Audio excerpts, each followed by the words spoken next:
In today's video, I'm going to share with you some of my favorite prompts. I get this request a lot. To start, when I create something using AI, I always start with an image. I never create videos just from text. So all the prompts I'm sharing with you today are prompts that I personally use when I create my images. So here we go. The first prompt you're going to want to remember is direct gaze. This should give your image eye contact the entire time. I use this in everything I create. Sometimes you can also use eye level.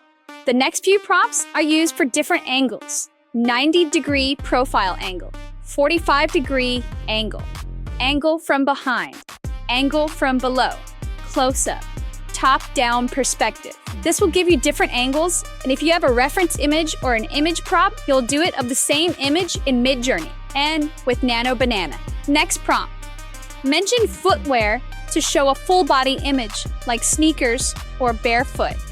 Next prompt. Midjourney tends to hide the hands of whoever you're trying to create.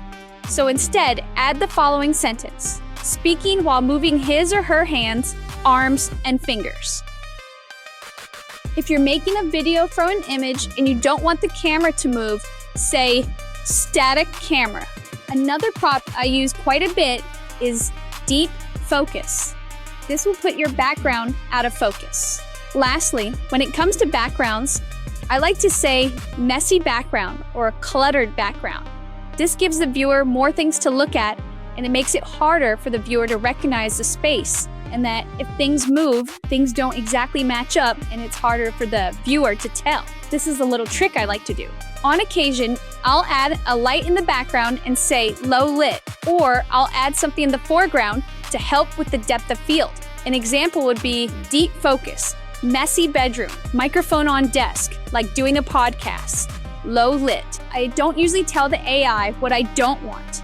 Usually, it will just add it in the shot because it doesn't quite understand that very well. For example, in Midjourney, if you don't want any trees in the background, don't say no trees because it'll probably put trees in the background. You're better off just removing the trees using the editing feature in Midjourney. In my experience with Nano Banana, it seems to understand removing things a little bit better though. So those are all of my most commonly used prompts. I hope you learned a trick or two, and I'll see you guys in the next one. Bye!